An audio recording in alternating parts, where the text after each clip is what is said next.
Here is your January 30th review of TNA Impact in about 3 minutes. You ain't gonna silence me. But let's get to the show because this actually was one of the more standout editions of TNA that I really did like. Nic Nemeth kicked off the show talking about that Joe Hendry beat him fair and square.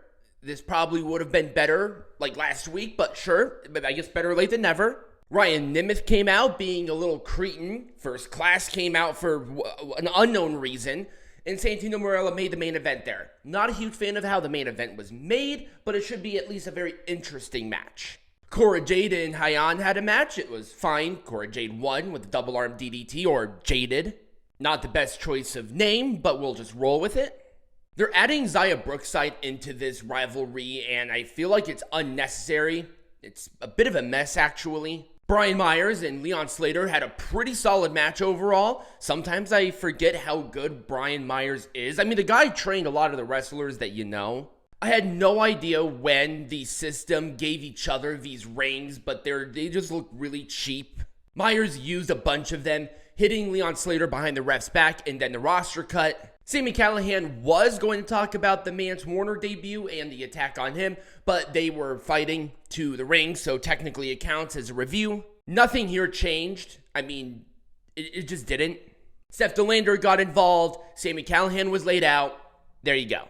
This match was excellent. Laredo Kid and the returning Mustafa Ali. Ali won with the 450, but good lord, they gave us a really solid match here. It looks like Icarus and Williams are going to be keeping the Northern Armory name. Eric Young and Josh Alexander were on the opposite side, and Eric Young betrayed Josh Alexander and is basically going to be taking over for the Northern Armory. I was really liking the tag team with Steve Maclin, so I have no idea why that stopped. The turn was unexpected, so I guess it's fine.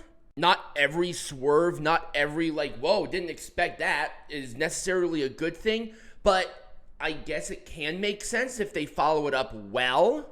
Wesley and Ace Austin actually had a pretty good match, and I did like the ending where Tyreek Igwe and Tyson DuPont interfered for Wesley, hit a cardiac kick for him to win. Just a pretty solid match, and we're developing a decent little storyline here. And the Nemeth brothers beat First Class. It was Danger Zone by Nick, but Ryan made the tag in, and then he was really happy like he won the world title, and Nick was like, okay, I guess we won, but kind of weird.